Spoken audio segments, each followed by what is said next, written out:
జయమ్మ, ఒత్తులు నేను చేయనా? ఒత్తులు చేస్తావా? ఇదిగో చెయ్యి.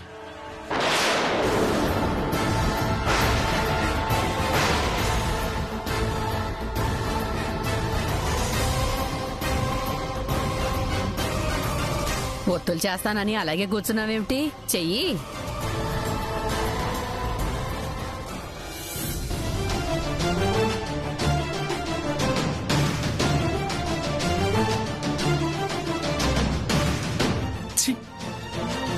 నువ్వు ఒత్తులు చేస్తానని చెప్పుండకపోతే జయమ్మకి కీస్ తీసుకోవాలన్న తాట వచ్చుండేది కాదు.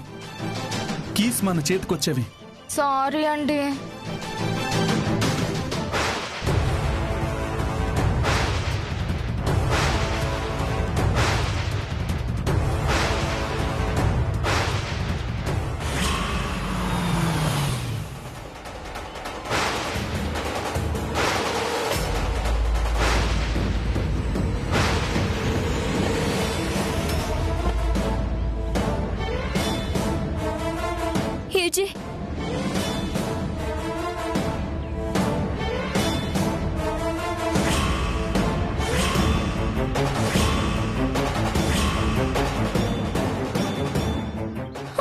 అమ్మో, ఏజే వచ్చేసారు.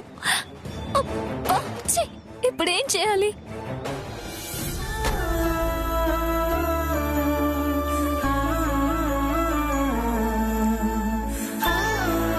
భాను,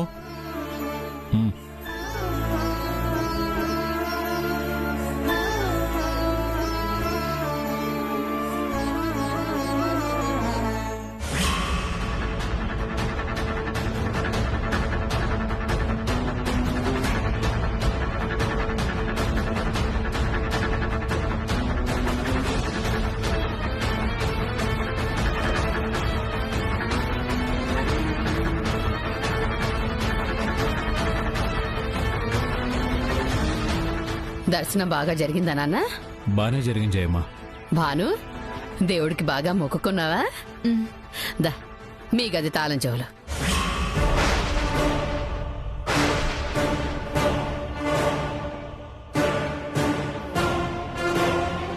హలో,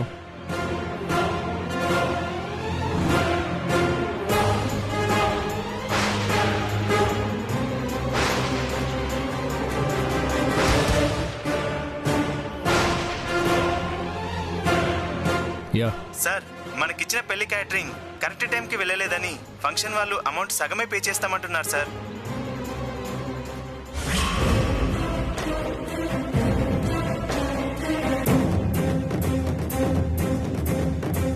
ఏయ్ యూజ్లెస్ ఫెలో, ఈ మాట చెప్పడానికి నీకు సిగ్గు అనిపించట్లేదా?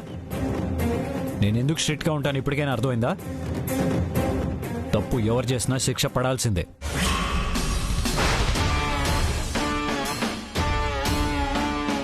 తప్పు చిన్నదైనా శిక్ష పెద్దదైతేనే ఇంకోసారి తప్పు చేయకుండా జరగకుండా జాగ్రత్త పడతారు. అందుకే నేను ఇచ్చే పనిష్మెంట్లు కఠినంగానే ఉంటాయి.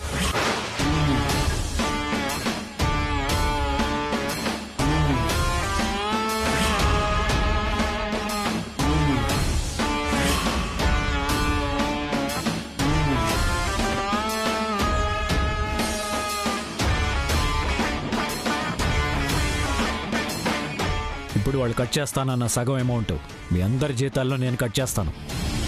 వాళ్ళు పే చేస్తానన్న అమౌంట్ని కూడా వద్దని వాళ్ళకి సారీ చెప్పి పంపించే. మిమ్మల్ని పెట్టుకున్నందుకు ఆ లాస్ ఏదో నేనే భరిస్తాను. ఏజేకి తనకి సంబంధం లేని విషయంలో తప్పు జరిగితేనే తనకి తానే శిక్ష వేసుకున్నాడు. అలాంటిది ఇప్పుడు వదిన పైన తన గదిలో ఉందని తెలిస్తే పరిస్థితి ఏంటో.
చేస్తున్నావు ఇక్కడ? ఆ,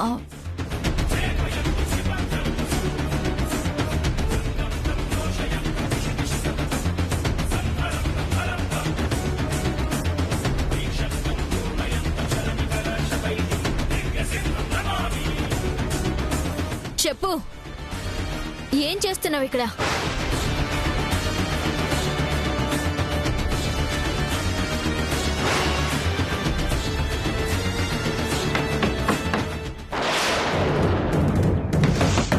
భాను,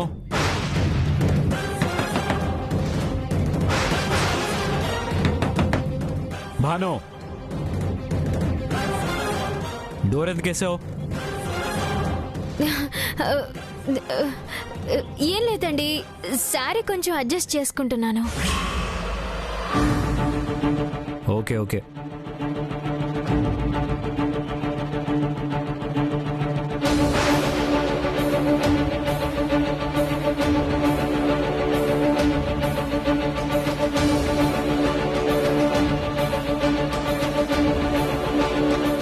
ఏం చేస్తున్నావంటే చెప్పవే. మామూలుగా వచ్చాను. ఈలోపు డోర్ పడి లాక్ అయింది. ఇప్పుడు నిన్నిక్కడ ఏజీ చూస్తే ఏమవుతుందో తెలుసా? ఏమవుతుంది? నేనేమైనా పరాయిదాన్నా? ఈ ఇంటి మనిషినే కదా. ఇదేమి ఏజే ఒక్కరిల్లేం కాదు. వీళ్ళిలా మాట్లాడుతున్నారు. ఇప్పుడు దక్షిణి ఏజీ ఇక్కడ చూశారంటే ఏదో ఒక గొడవ ఖచ్చితంగా జరుగుతుంది. ఈ విషయాన్ని ప్రస్తుతం ఇక్కడ వదిలేయడమే మంచిది. నువ్వు ముందు ఇక్కడ నుంచి వెళ్ళు.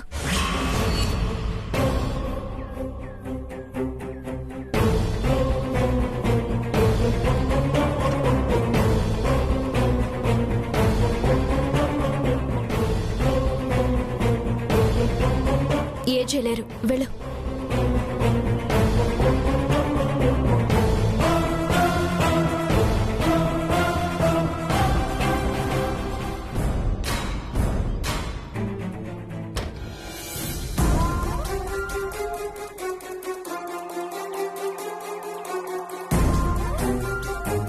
చిత్ర ఏది? నువ్వు తిడతావని గదిలో దాక్కుంది. బుద్ధుందా మీకు? మీకేం చెప్పాను, మీరేం చేశారు? వాణ్ణి బయటికి రాకుండా చూసుకోమంటే నువ్వేమో వాణ్ణి బయటికి పంపించేశావు. ఆ చిత్ర ఏమో జయమ్మని కదలనివ్వకుండా చూసుకోమంటే జయమ్మ వచ్చి తాళం వేసుకుని పోయేలా చేసింది. మా తప్పు లేదక్కా. ఇదిగో వీళ్లే అనవసరంగా అరిచి గోల చేయడం వల్ల జయమ్మ బయటకొచ్చింది. తలుపులు తీసుండడం చూసి తాళం వేసింది. మీరు మాత్రం ఎందుకలా అరవడం? ఇంట్లో ఉన్నవాళ్ళు ఎక్కడికి పోతారని? అది కాదు దక్ష, ఎక్కడున్నావో ఏంటో కనిపించకపోయేసరికి. కనిపించకపోతే ఏదో పనిలో ఉన్నట్టే కదా. మాకేం తెలుసు నువ్వు ఏజే రూమ్ లో ఉన్నావని. సరే కానీ ఇంతకీ వెళ్ళిన పని అయిందా? ఏంటయ్యేది? అరగంట వెతికాను, తాళాలే కనిపించలేదు. ఈలోపు ఆ జయమ్మ వచ్చి గదిలో ఉన్న తాళాలు తీసుకొని తలుపులేసి మరీ వచ్చేసింది. నాకు తెలిసి ఆ బీరువా తాళాలు కూడా ఆ తాళాల గుత్తులోనే ఉండుంటాయి. మంచి ఛాన్స్ మిస్ అయిందక్క. ఆ బీరువా ఓపెన్ చేస్తే ఆస్తి వివరాలు తెలుస్తాయి అనుకుంటే ఇలా జరిగింది. మరిప్పుడు ఏం చెయ్యాలి? చేసేదేముంది? దొరక్క మంచి అవకాశం దొరికిందనుకుంటే ఇదిగో నాశనం అయిపోయింది.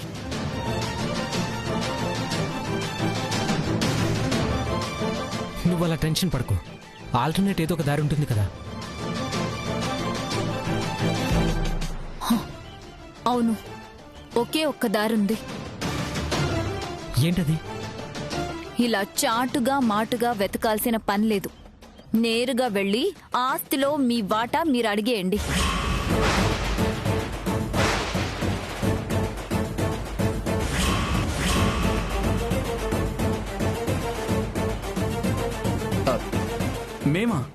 మేం వెళ్ళి ఆస్తి అడగడం ఏ తప్పేముంది? మీకు రావాల్సిన ఆస్తే కదా అడుగుతున్నారు. ఏజే సొమ్మేమన్నా అడుగుతున్నారా ఏంటి? అలాగని కాదు మాయా, గబాల్న ఆస్తి అడగడం అంటే. మరి అక్కడి నుంచి ఇక్కడి దాకా ఎందుకు వచ్చినట్టు? పండక్కి అరిసెలు చేసుకుని తినిపోదామనా? చూడండి, ఇప్పటి వరకు పడిన బాధలు చాలు. వెంటనే వెళ్లి ఆస్తిలో వాటా అడిగేయండి. మనకి రావాల్సింది మనం తీసుకొని మన దారిలో మనం చూసుకుందాం. అవునండి, ఇక ఈ ఇంట్లో ఉండడం మా వల్ల కాదు. ఆస్తి ఏజే దగ్గరుంటేనే సేఫ్గా ఉంటుంది దక్ష. ఉన్న ఆస్తిని భాగాలు చేసి పంచుకున్నా ఏజే అంత జాగ్రత్తగా మనం ఆస్తిని కాపాడుకోలేం దక్ష. మీకు చేత కాదని చెప్పండి. ఆస్తి తీసుకొని మా చేతుల్లో పెట్టండి. ఎలా కాపాడుకోవాలో మేం చేసి చూపిస్తాం. అవును, ఉన్న ఆస్తిని ఇక్కడ వదిలేసి మీరు ఎక్కడో కష్టపడ్డమేంటి, మేము ఇక్కడ ఉండడం ఏంటి? మీ భాగం మీరు తీసేసుకుంటే మన పాటికి మనం ఎక్కడో హాయిగా బతికేద్దాం. ఏంటలా మొహమొహాలు చూసుకుంటున్నారు? మీరు వెళ్ళి అడుగుతారా, లేకపోతే మమ్మల్నే వెళ్ళి అడగమంటారా? వాళ్ళు అడగడానికి మొహమాట పడుతున్నట్టున్నారక్క. ఎందుకు మొహమాటం? మీకంత మొహమాటం అయితే చెప్పండి. ఆస్తి ఎలా తీసుకోవాలో మాకు తెలుసు, మేం తీసుకుంటాం. వద్దొద్దొద్దు, మీరెళ్ళి మాట్లాడితే బాగోదు. నిదానంగా మేమే మాట్లాడతాంలే. ఎప్పుడు? పండగ అందరం ఏదో సరదాగా పండగ చేసుకుందాం అనుకున్నాం.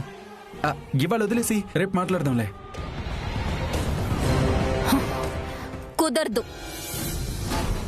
ఆస్తి విషయం ఈరోజు తేలిపోవాలి. రేపటిదాకా ఎదురు చూసే ఓపిక మాకైతే లేదు. మీ ఆస్తి ఇక్కడ పెట్టుకుని మేమేదో వాళ్ళ మోచేతులు తాగినట్టు బతకాల్సి వస్తుంది. ప్రతిదానికి ఆ భాను పెత్తనం ఒకటి, జయమ్మ పెత్తనం ఒకటి. ఇన్ని రోజుల నుంచి ఓపిక పట్టారు కదా, ఇంత సడన్ గా ఏంటి? ఇన్ని రోజుల నుంచి కామ్గా ఉండడమే తప్పైపోయింది. కాబట్టే వాడెవడి కోసమో ఆస్తిని రాసివ్వడానికి కూడా సిద్ధపడిపోయారు. ఇంకా చూస్తూ కూర్చుంటే నిజంగానే ఆస్తి మొత్తం పోయి మనల్ని రోడ్డు మీద పడేస్తారు. అప్పుడు తెలుస్తుంది మీకు. సరే, ఇప్పుడు ఏం చేయమంటారు? నేరుగా వెళ్ళి ఏజేని ఆస్తి అడగండి. మీ భాగాలు మీకిచ్చేమనండి. సరే, అలాగే అడుగుతాం. ఈలోపు మీరేం గొడవ చేయకండి.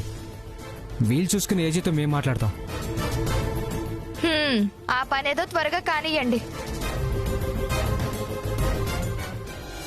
ఏమిటి భాను, ఏం జరగబోతోంది?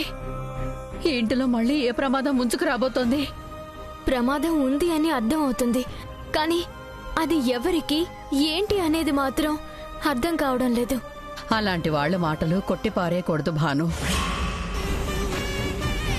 పైగా పూజారి గారు కూడా చెప్పారంటే నమ్మకుండా ఎలా ఉండగలం? ఆ మాటలు విన్న దగ్గర నుంచి నేను ప్రశాంతంగా ఉండలేకపోతున్నాను. చేసే ప్రతి పనిలో, చూసే ప్రతి మనిషిలో ప్రమాదం కనిపిస్తుంది. నువ్వు చెప్పింది విన్న దగ్గర నుంచి నాకు కాళ్ళు చేతులు ఆడటం లేదు భాను. అసలు ఏం చేయాలో అర్థం కావడం లేదు. ఈ మధ్య ఏజే జాతకం చూపించినప్పుడు కూడా శ్రీరాముడు పుట్టిన ఘడియల్లో పుట్టాడు, ఊహించని కష్టాలొస్తాయి. ఆ రాముడికి అరణ్యవాసంలా ఏజేకి ఏ కష్టం వస్తుందో అన్నారు.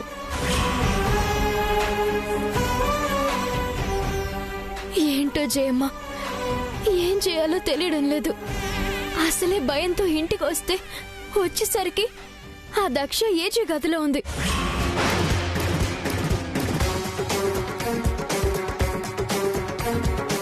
ఎందుకు వెళ్ళిందో, ఏం చేసిందో తెలియడం లేదు. ఏమిటి, ఏజే గదిలోకి వెళ్ళిందా? అవును జయమ్మ.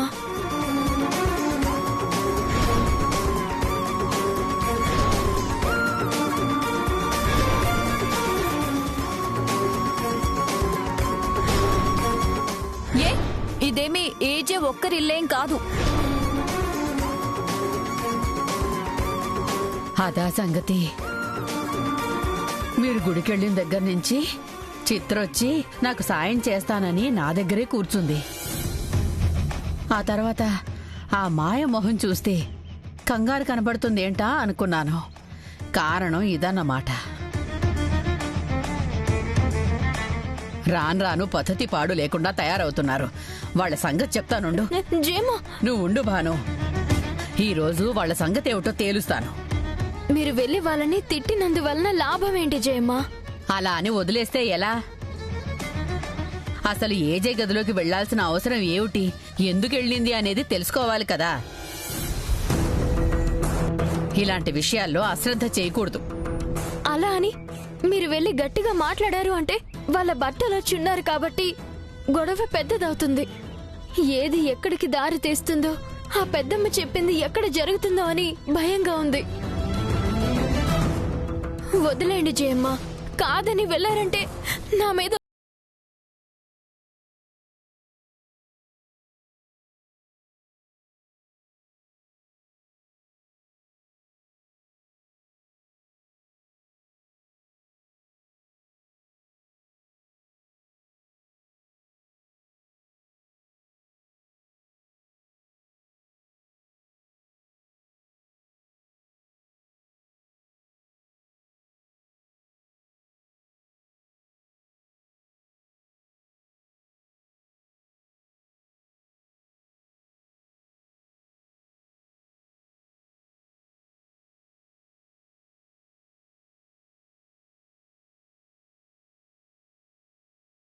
ఇక్కడ ఈ ఇంటికి గ్రహణం పడుతుందోనని భయపడుతూ గడపాలన్నమాట. ఆవిడ చెప్పిన ప్రకారం ఈరోజు ఎలాంటి ఇబ్బంది లేకుండా గడిచిపోగలిగితే చాలు. గండం గడిచిపోయినట్టే. అలాగే భాను, నువ్వు జాగ్రత్తగా ఉండు. నా జాగ్రత్తలో నేనుంటాను. చీకటి పడబోతుంది. ఆ చీకటి మన ఇంటికి పట్టకుండా కాపాడుకుందాం.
అయ్యో బాను, ఏ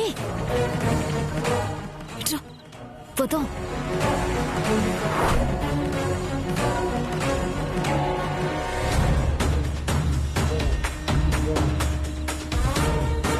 అక్క, తన చీర మీద నూనె పడిందక్క.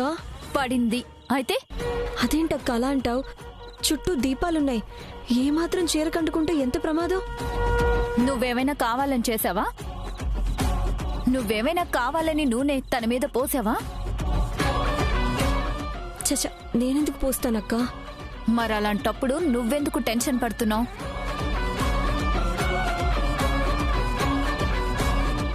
ఏం మాట్లాడుతున్నావక్క? అది నూనె అంటుకుందంటే ఎంత ప్రమాదం. చీర కాలిపోతుంది. అది కూడా మీరు కావాలని చెయ్యరు కదా. అవును, ఏవైనా జరగొచ్చు. ఏది జరగాలని రాసి పెట్టుంటే అదే జరుగుతుంది. దానికి నువ్వో నేనో తనో మన ముగ్గురులో ఎవ్వరూ కారణం కాదు కదా. ఊరుకో అక్క, గుళ్ళో ఏదో జరిగిందని భాను అసలే కంగారు పడుతుంది. అలాంటప్పుడు ఇంకేమన్నా జరిగితే? అవును మాయా, అది రాత కావచ్చు కదా. తలరాత రాసున్నప్పుడు జరిగిపోతూ ఉంటుంది. నువ్వేంటక్క అలా ఆలోచిస్తున్నావు? కొన్నిసార్లు ఇలాగే ఆలోచించాలి. మంచిగా ఆలోచించి మనం ఇంతకాలం చేసిందే ఉంది. అయినా ఇది కరెక్ట్ కాదక్క. మరీ అంత మంచితనం నటించకండి. ఏం జరుగుతుందో కామ్గా చూస్తూ ఉండండి.